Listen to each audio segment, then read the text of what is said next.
La RATP apprivoise les graffeurs. Lassés de devoir nettoyer les graffitis sur les rames du métro, la régie a décidé d'organiser un concours pour les jeunes des cités.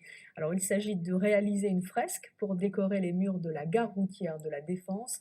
Reportage de Valérie Combe, Patrick Goupillon et Yvan Baudin.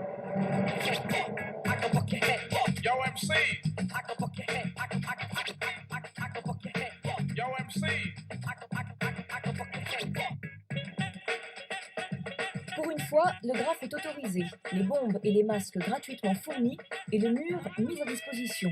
Un concours de fresques à 2 pas du RER, mais pas sur les rames. Pour la RATP, c'est de la prévention. Pour les jeunes, une occasion de s'éclater sans risquer une contravention. Il y a un peu plus de dialogue, quoi, un peu plus de compréhension. On travaille ensemble, là. On ne travaille pas l'un contre l'autre, quoi.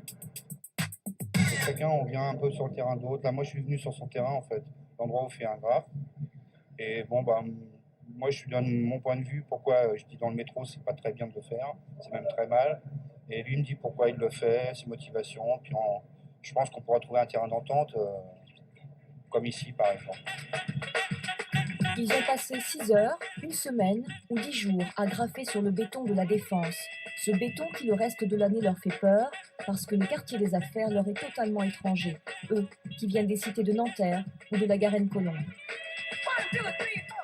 Par le fait qu'ils graffent, les jeunes les considèrent comme des exemples dans leur quartier. Et c'est plutôt ces jeunes qui, eux, ne feront jamais de toute façon d'opération prévention été parce qu'ils ne sont pas mobilisables. C'est plutôt ces jeunes qu'on peut mobiliser à travers des relais tels que les graffeurs qu'on a aujourd'hui et pendant un mois à la Défense.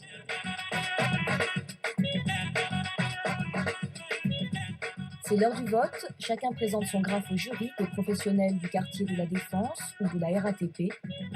Regard intéressé, à défaut d'être expert. La vie dans le métro, quoi, et dans les bus, avec ici donc une espèce de module un peu futuriste qui en fait intègre un moniteur de contrôle avec un contrôleur par-dessus qui en fait Celle qui est arrivée en tête, c'est donc la fresque numéro 3. Les 4 premiers ont gagné le droit d'exposer leur graphe reproduit sur toile dans la gare routière de la Défense. Est arrivée la deuxième, la fresque numéro 10. Voilà, c'est la fin de cette édition. Merci